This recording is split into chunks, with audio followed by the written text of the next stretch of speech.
Hello and welcome everybody to another episode of Books in Bytes. Oh, yeah. Today's deep dive takes us into a world of enchantment and wonder.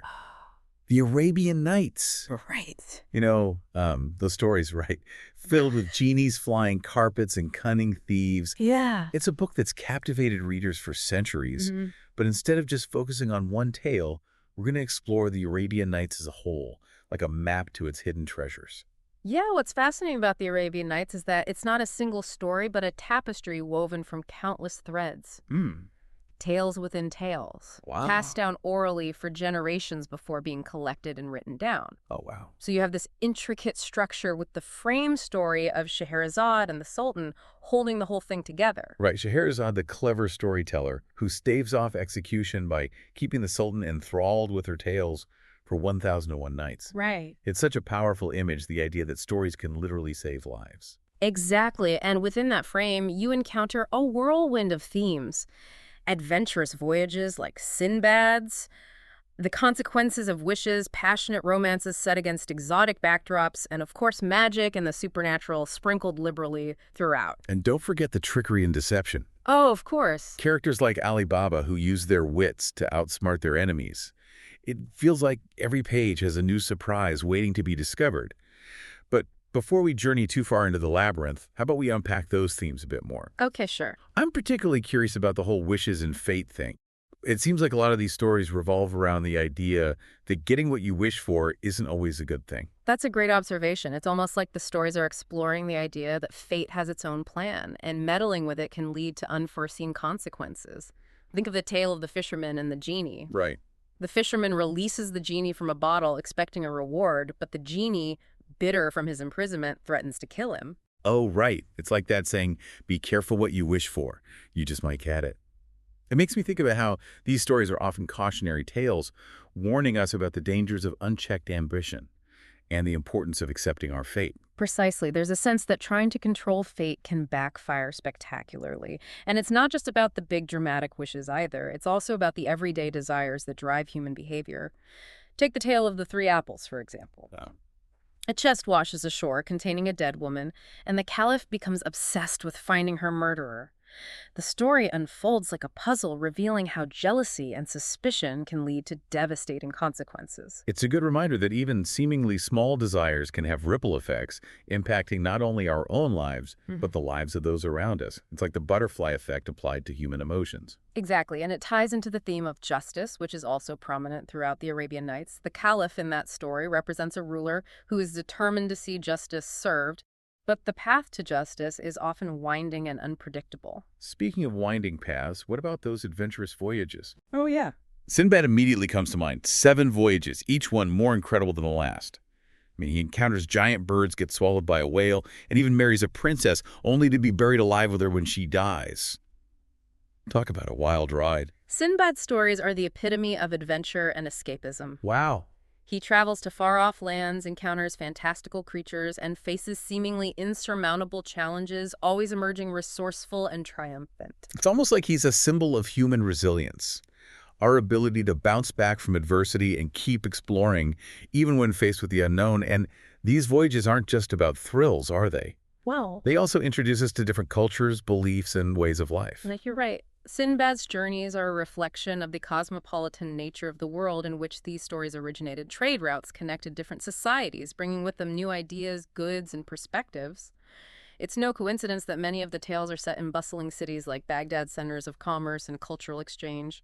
It's like the Arabian Nights is giving us a glimpse into a world that was both familiar and exotic, where the boundaries between reality and fantasy were constantly blurred. Speaking of blurred boundaries, how about we dive into the element of magic? It's practically everywhere in these stories, from genies and ifrits to talking animals and enchanted objects. What's your take on the role of magic in the Arabian Nights? It's definitely more than just spectacle, right? It feels like the magic often serves a deeper purpose. whether it's testing a character's morals, highlighting the power of fate, or simply adding a touch of wonder and possibility to the everyday world. Exactly. The magic often acts as a catalyst, setting events in motion or revealing a character's true nature. It can be a source of great power, but it's also dangerous and unpredictable. Remember the story of the enchanted horse? Oh, yeah. A prince receives a wooden horse as a gift, but it turns out to be a magical creature that can fly. He takes it for a joyride, but loses control and ends up stranded in a faraway land. That's a classic example of how magic can both enchant and endanger. It highlights the idea that even the most wondrous things can have unforeseen consequences. It's like a reminder to approach the unknown with both curiosity and caution. And let's not forget the power of words and storytelling, which are magical in their own right. Scheherazade's tales are not just entertainment, they're a means of survival. And within those tales, you have characters who use their wit and eloquence to deceive, to charm, and to ultimately triumph over their adversaries. Words as weapons, words as shields, words as a way to reshape reality. That's a powerful theme that runs through so many of these stories. It makes you wonder if the Arabian Nights is all about the power of stories. What does that say about us as readers? Perhaps it suggests that we too are drawn to stories because they offer us a way to make sense of the world, to explore different possibilities, and to ultimately connect with something larger than ourselves. So it's not just about escaping into a world of fantasy, but also about discovering something profound about ourselves and the human condition. Precisely. And that's just the tip of the iceberg. We've only begun to scratch the surface of the riches contained within the Arabian Nights, ready to delve a bit deeper. Absolutely. Yeah. I'm already hooked. Let's continue our exploration. Let's shift our focus to the tales themselves for a moment. One thing that strikes me is how they often play with our expectations. Okay. Take The City of Brass, for instance. It starts as a classic adventure story, a quest for a lost city filled with treasure. But the deeper they venture, the more unsettling it becomes. Yeah, it's true. It goes from this Indiana Jones vibe to something much darker. The city, once grand, is now filled with eerie statues and whispers of a past civilization consumed by greed. It's like a cautionary tale about the dangers of chasing wealth and power. Right, and the explorers are warned repeatedly, but their desire blinds them. It's a theme you see echoed in other stories as well. Remember the tale of the three princes competing for Princess Naranahar's hand? Yeah. Each brother seeks a magical object, but their desires ultimately lead to jealousy and betrayal. It's almost like the stories are suggesting that true happiness can't be found through material possessions or worldly ambition. There's always a price to pay. And sometimes the greatest treasures are found in unexpected places. Take the tale of Kamar al-Zaman and Princess Budur. It's a classic love story, but what's interesting is how it subverts the typical hero's journey. I'm intrigued. How so? Well, Kamar al-Zaman, the prince, is more of a dreamer than a doer. He is obsessed with the painting of a beautiful princess and neglects his kingdom.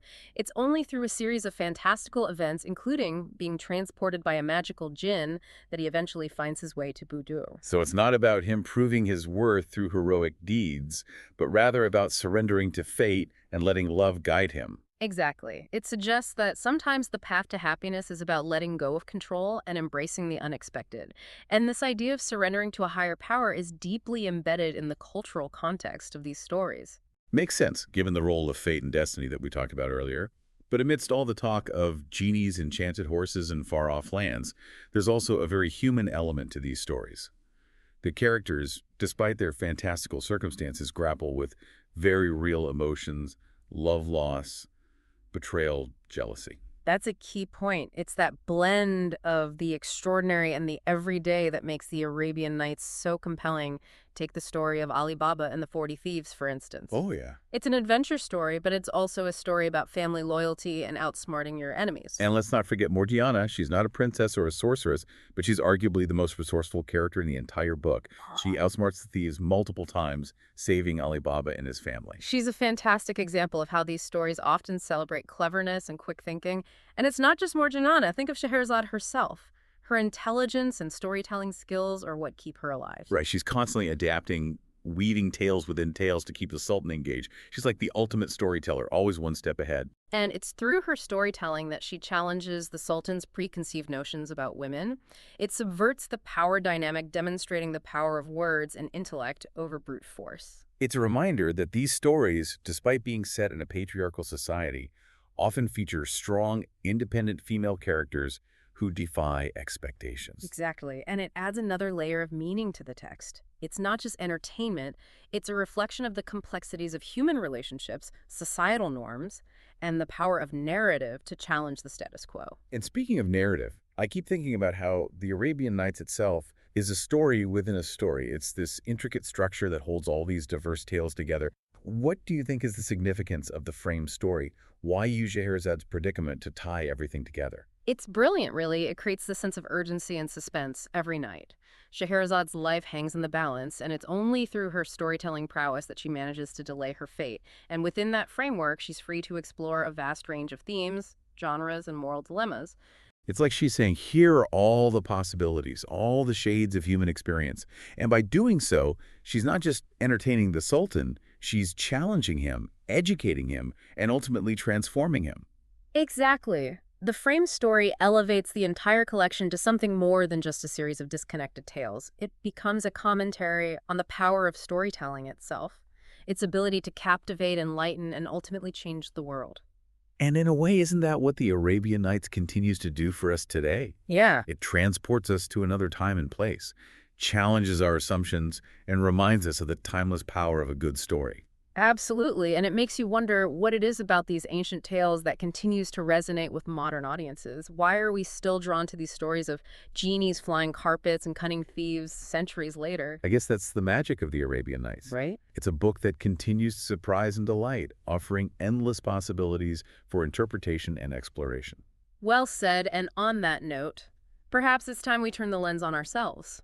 Okay, I'm game. What do you mean? We've been discussing the Arabian Nights as this window into another culture, another time. Mm-hmm. But haven't we always been captivated by stories of transformation, of outsmarting fate, of hidden worlds? That's true. Those themes feel incredibly universal, even though the trappings might be different. And that's what makes this collection so enduring. It's not just a historical artifact. It speaks to something fundamental within us. I'm starting to see what you mean. It's like we're all drawn to those what-if scenarios, those moments where the impossible becomes possible. Exactly. And the Arabian Nights gives us a safe space to explore those ideas, to confront our own desires and anxieties through the lens of these fantastical tales. It's like holding up a mirror to human nature, but with a few extra genies and flying carpets thrown in for good measure. And here's where it gets really interesting. If Scheherazade were alive today, Yeah. what stories would she be telling? What modern anxieties would she weave into her narratives to keep us on the edge of our seats? Ooh, that's a fascinating question. Would it be tales of artificial intelligence gaining sentience? Or maybe stories about climate change and the fate of our planet? Maybe stories about social media and the search for connection in a digital world, or the allure and danger of instant gratification. The possibilities are endless. And that's the beauty of it, isn't it? Yeah. The spirit of the Arabian Nights is alive and well. Even in our modern world, we're still seeking those stories that challenge us, transport us, and ultimately help us make sense of the world around us. Precisely so. As we wrap up our deep dive into the Arabian Nights, here's a final thought to leave you with. Okay. What stories are you telling, and how are they shaping your world? Wow, that's a great way to end this exploration. Thanks for joining us on this journey through the Arabian Nights. Until next time, keep those pages turning and those imaginations soaring.